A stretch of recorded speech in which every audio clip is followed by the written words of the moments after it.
Good morning po sa ating lahat. Welcome po sa ating devotional morning mula kay Sister Joyce Season, ang nagbabahagi ng mensahe ng ating Panginoon.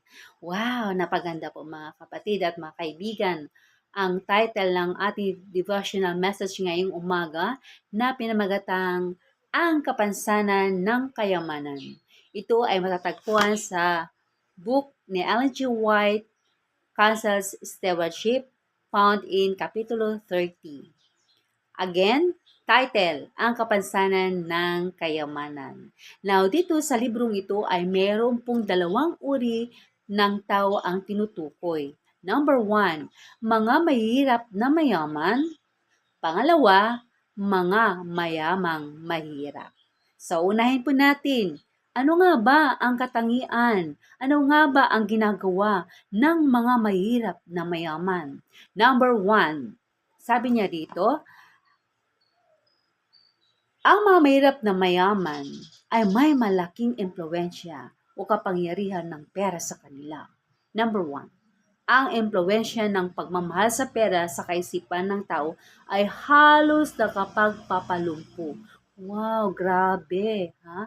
Mga taong workaholic ito. Mga taong gustong madagdagan ang kanilang kita.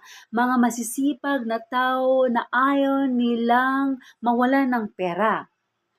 Pero ang impluensya dito, ang epekto nito mga kapatid at mga kaibigan, sabi niya dito, yung mga taong ganito daw na gusto nilang magkaroon, madagdagan ang kanilang pera kaya trabaho sila ng trabaho, ay ang kanilang kaisipan ay halos nakapagpapalumpo. Ibig sabihin mga kapatid, sa mga taong ito ay halos wala na silang time na magpahinga, wala na silang time na kumain ng tamang oras, wala na silang time na uminom ng tubig. Walang ibang ginawa kundi ang magtrabaho upang kumita ng pera. That is number 1. Next, number 2. Ang mga kayamanan daw ay nagpapabulag. Yan ang isa sa mga malaking impluensya o kapangyarihan ng pera. Ulitin ko po, ang mga kayamanan ay nagpapabulag. Tuto po yun mga kapatid.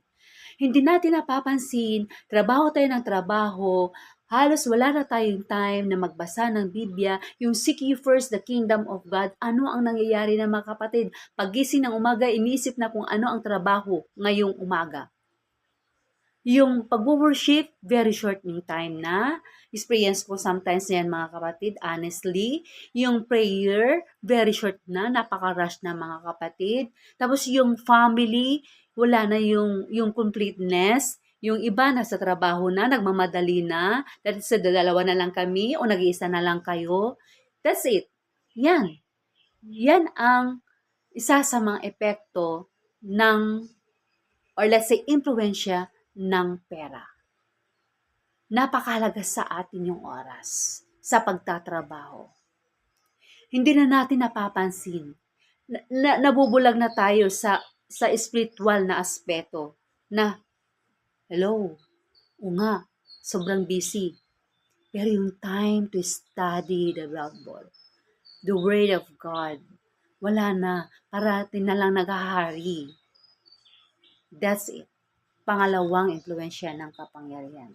Nabubulag na tayo sa pera. Next, what else? Number 3, ang kanilang mga takot na magkagutom ay tumataas kasama ng kanilang mga kayamanan.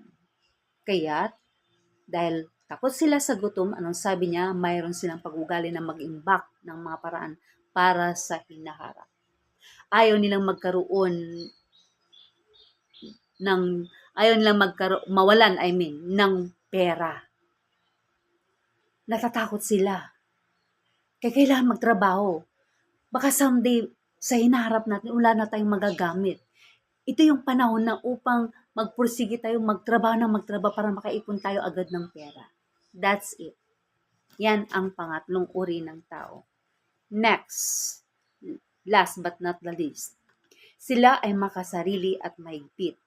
Natatakot na ang Diyos ay hindi magbibigay sa kanila. Wow, grabe. May ipon sila, may pera sila, pero natatakot sila magbigay.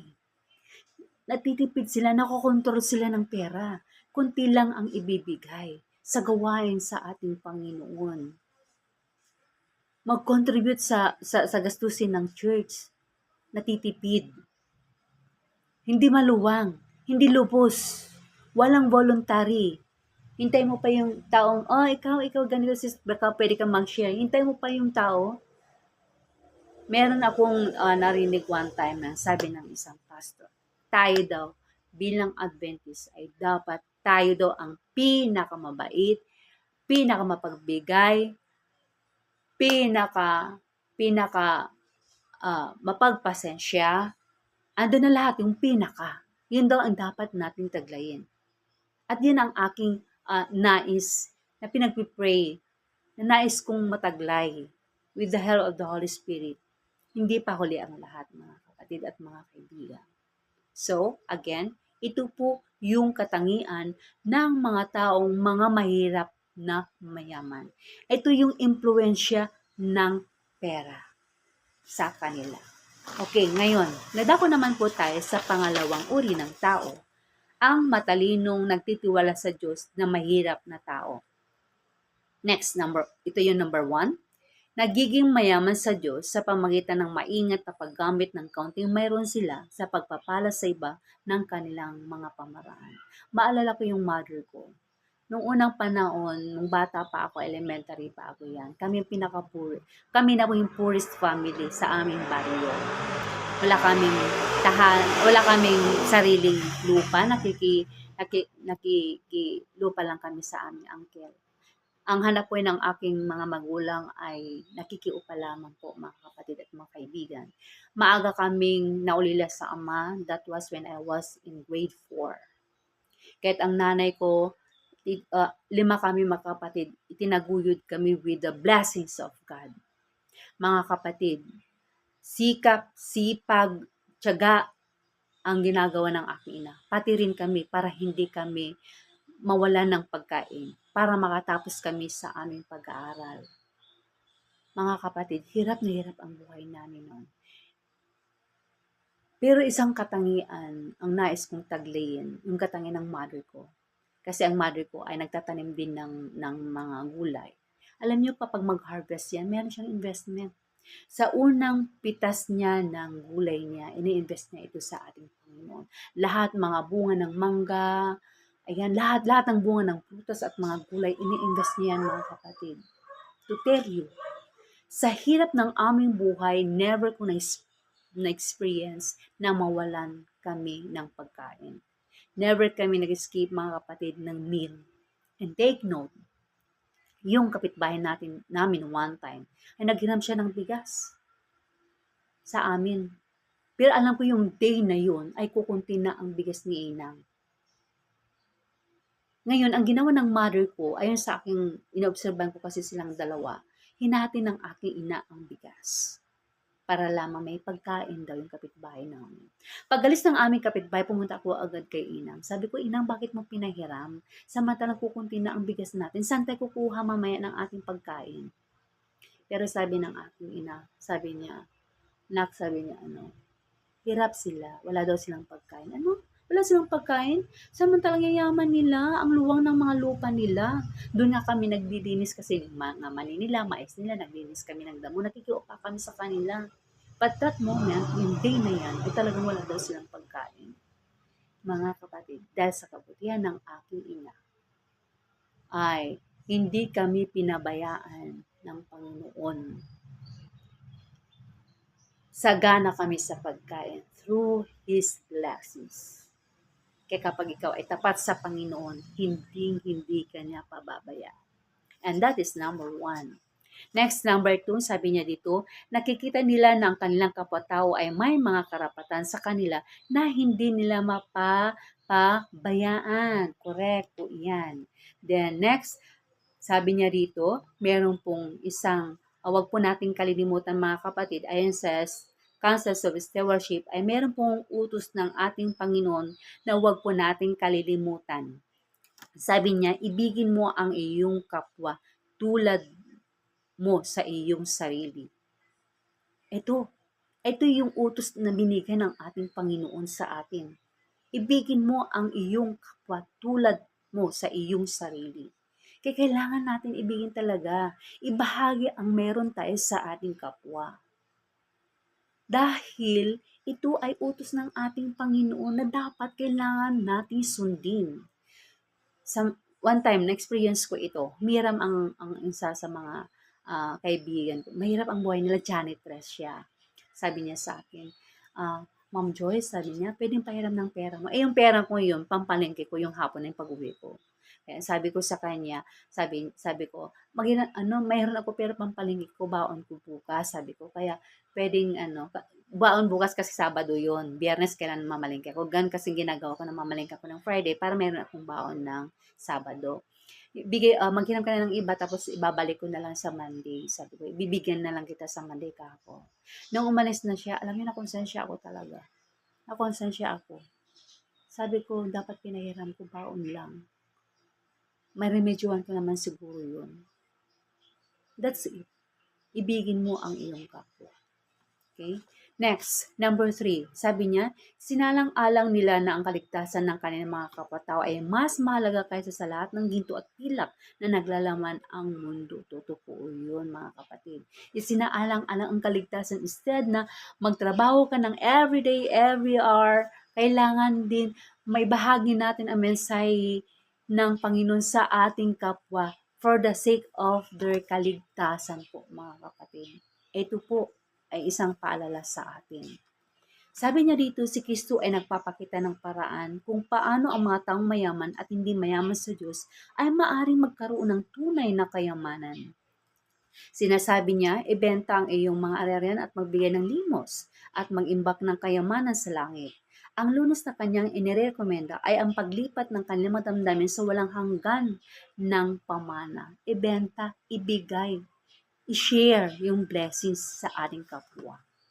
Kaya't mga kapatid, ang sabi niya dito, ang mas malaking makayamanan na kaimbak sa lupa, mas mahirap para sa may-ari na makita na hindi ito kanilang sarili, kundi pinahiram sa kanila upang gamitin sa kalwalhatian ng Diyos.